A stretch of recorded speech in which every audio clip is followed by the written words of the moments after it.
नमस्कार. आजच्या व्हिडिओमध्ये मी तुम्हाला श्रावण महिन्यातील सोमवारी महादेवांची पूजा कशी करायची आहे, तसेच पूजेसाठी साहित्य कोणतं लागणार आहे, आपण जेव्हा शिवामूठ अर्पण करत असतो तर त्या शिवामुठीच्या धान्याचं नंतर आपण काय करायचं आहे, तसेच या श्रावण सोमवारी आपण कोणते नियम पाळावे. आता अगदी आपण श्रावण सोमवारचं व्रत करत असाल किंवा करत नसाल तरी आपण सोमवारी केस धुतले पाहिजे का, आता आपण घरीच पूजा कशी करावी याबद्दलची संपूर्ण माहिती सांगणार आहे. पण त्याआधी तुम्ही चॅनलवरती नवीन असाल तर चॅनलला लाईक करा आणि सबस्क्राईब देखील करा. कमेंटमध्ये श्री स्वामी समर्थ किंवा हर हर महादेव किंवा ओम नमः शिवाय लिहायला विसरू नका. आता लवकरच येत आहे श्रावण महिन्यातील पहिला सोमवार. भरपूर महिला श्रावण महिन्यातील सोमवारचे उपवास करत असतात, तर काही महिला व पुरुष उपवास करत नाही. आपण उपवास करत असलो किंवा नसलो तरी पण आपल्याला भगवान भोलेनाथांची पूजा ही श्रावण सोमवारी करायचीच आहे.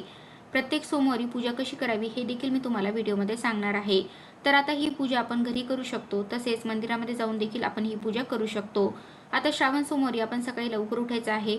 अगदी तुम्ही ब्रह्ममुहूर्तावरती उठलं तरी पण चालेल. तसेच जेव्हा आपण अंघोळ करत असतो तेव्हा अंघोळीच्या पाण्यामध्ये आपण 2 थेंब गंगाजल टाकायचं आहे.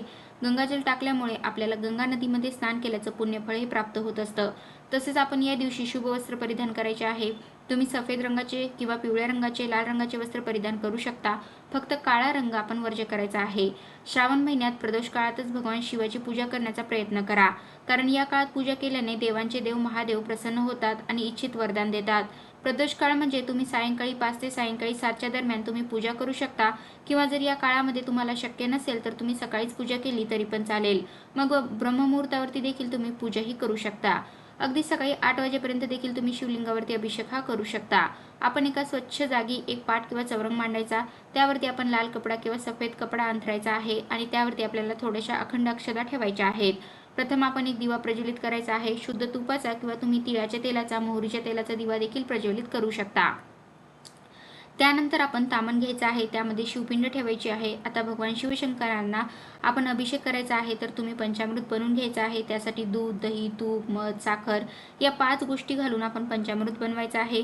पंचामृताचा अभिषेक देखील तुम्ही शिवलिंगावरती करू शकता, किंवा तुम्ही दूध पाण्याचा देखील अभिषेक शिवलिंगावरती केला तरी पण चालेल.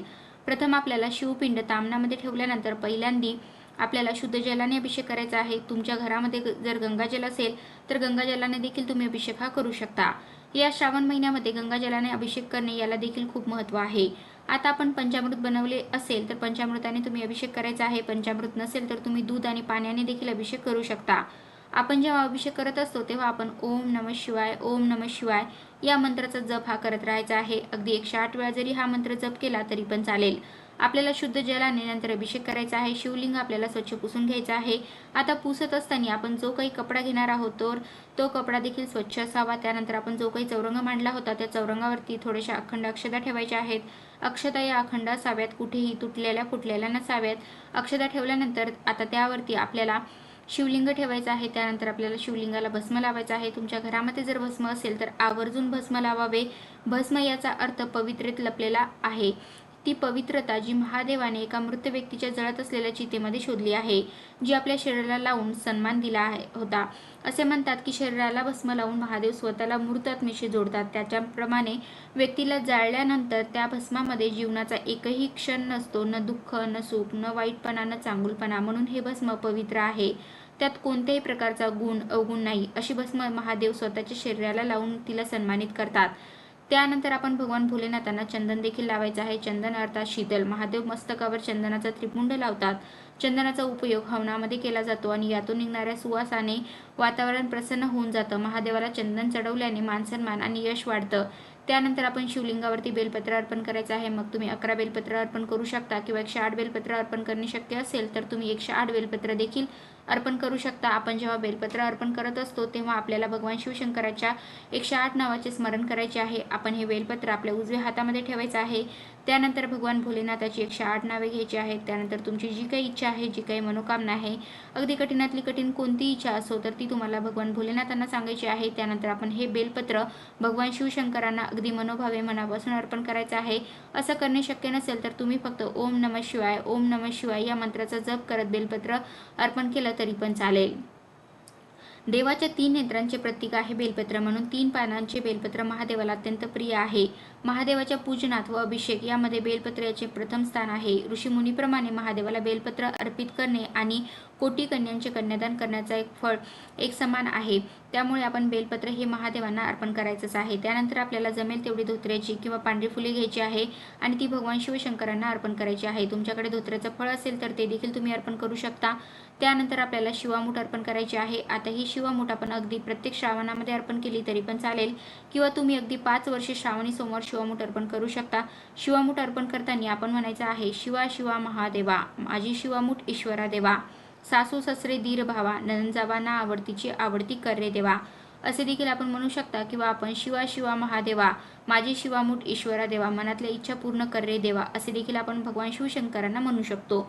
आता प्रत्येक श्रावण सोमवारी शिवमुठ ही वेगळी असते. आता पहिल्या श्रावण सोमवारी आपल्याला तांदूळ अर्पण करायचे आहेत. आपण तांदूळ घ्यायचे आहे. पहिला श्रावण सोमवार हा 17 ऑगस्टला आहे. दुसरा श्रावणी सोमवार 24 ऑगस्टला आहे. या दिवशी आपण तीळ अर्पण करायचे आहे. तिसरा श्रावणी सोमवार 31 ऑगस्टला आहे. या दिवशी मूग अर्पण करायचे आहेत. आणि चौथे श्रावण सोमवारी 7 सप्टेंबरला आहे. या दिवशी आपण गहू किंवा जवस हे अर्पण करायचे आहेत. आता आपण जेव्हा शिवमुठ अर्पण करत असतो तेव्हा जे काही धान्य वापरणार आहोत तर त्या धान्याला कीड लागलेली नसावी, ते धान्य व्यवस्थितच असावं याची आपण काळजी घ्यायची आहे. आपण जर खराब धान्य अर्पण केलं तर त्याचं पुण्यफळ आपल्याला मिळत नाही असे म्हणतात.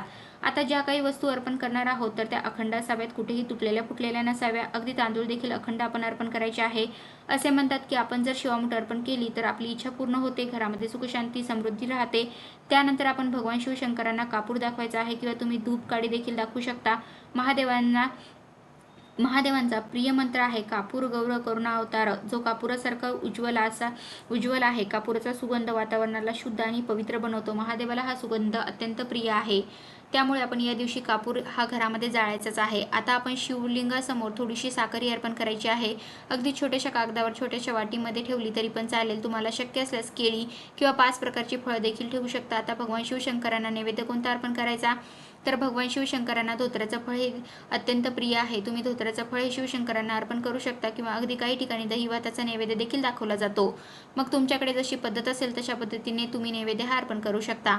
तसेच या श्रावण सोमवारी आपण उपवास सोडताना कोणती भाजी बनवायची, तर तुम्ही मुळ्याची भाजी बनवू शकता किंवा कारल्याची भाजी देखील काही ठिकाणी बनवली जाते. तसेच तुम्हाला जर या गोष्टी शक्य नसेल तर तुमच्या पद्धतीने तुमच्या इकडे जशी भाजी बनवत असाल तर ती भाजी तुम्ही बनवू शकता. अगदी भाजीपोळीचा नैवेद्य दाखवला तरी पण चालतो, फक्त आपण आहार हा सात्विकच घ्यायचा आहे. तसेच आपल्याला या दिवशी केस धुवायचे का, तर श्रावण सोमवारी आपण केस हे चुकूनही धुवू नये. जर मासिक धर्माचा 5वा दिवस असेल तर तुम्ही केस धुवू शकता, अन्यथा आपल्याला श्रावण सोमवारी केस हे धुवायचे नाही. तुम्ही अगोदरच्या दिवशी रविवारी केस धुवू शकता. आता आपण या श्रावण सोमवारी सेवा कोणत्या कराव्यात, तुम्ही शिवलीला अमृतमधील 11वा अध्याय पठण करायचा आहे. यामुळे तुम्हाला भगवान शिवशंकरांचा आशीर्वाद प्राप्त होतो. तसे शिवलीला अमृत पारायण केल्याचे संपूर्ण फळ हे मिळत असते. आणि ज्यांना शिवलीला अमृत पारायण करणे शक्य असेल तर त्यांनी आवर्जून शिवलीला अमृत पारायण देखील करू शकता. तुम्ही शिवस्तुतीचे पठण देखील करू शकता. आपल्याला श्रावण सोमवारी जेवढी सेवा करता येईल तेवढी सेवा ही करायचीच आहे. आता भरपूर जणांना घरी पूजा सेवा करणे शक्य होत नाही, कारण की घरी जर शिवलिंग नसेल तर पूजा करता येत नाही. मग अशा वेळी तुम्ही घरी मातीचे पार्थिव शिवलिंग बनवून पूजा करू शकता. मातीचे शिवलिंग आपण एका कुंडीमध्ये बनवायचे आहे आणि अशा पद्धतीने आपण शिवलिंगावरती अभिषेक केला तरी पण चालेल. तसेच आता ज्या महिला मंदिरामध्ये जाऊन पूजा करणार आहेत तर त्यांनी हे जे काही 4 सोमवार आहे तर त्या 4ही सोमवारी आपण त्याच मंदिरामध्ये जाऊन पूजा करायची आहे. हा नियम आपण पाळायचा आहे. आता जेव्हा आपण श्रावण सोमवारी शिवामूठ अर्पण करत असतो तर त्या धान्याचं काय करायचं, तर हे जे काही धान्य आहे तर ते धान्य तुम्ही अगदी घरामध्ये देखील वापरू शकता किंवा पक्ष्यांना खायला दिलं तरी पण चालेल. पण जे काही धान्य आपण वापरत असतो तर ते धान्य आपण इतरत्र कुठेही टाकायचं नाही किंवा कोणालाही द्यायचं नाही, याची आपण काळजी घ्यायची आहे. अगदी तांदळाची तुम्ही खीर देखील बनवू शकता. तर अशा प्रकारे आजच्या व्हिडिओमध्ये मी तुम्हाला श्रावण महिन्यातील सोमवारी महादेवांची पूजा कशी करायची आहे, तसेच पूजेसाठी साहित्य कोणतं लागणार आहे, आपण जेव्हा शिवामूठ अर्पण करत असतो तर त्या शिवामुठीचं धान्याच्या नंतर आपण काय करायचं आहे, तसेच या श्रावण सोमवारी आपण कोणते नियम पाळावे. आता अगदी आपण श्रावण सोमवारचं व्रत करत असाल किंवा करत नसाल तरी आपण सोमवारी केस धुतले पाहिजे का, आता आपण घरीच पूजा कशी करावी याबद्दलची संपूर्ण माहिती सांगण्याचा प्रयत्न केला आहे. कसा वाटला तुम्हाला माझा आजचा व्हिडिओ, कमेंट करून नक्की सांगा. धन्यवाद.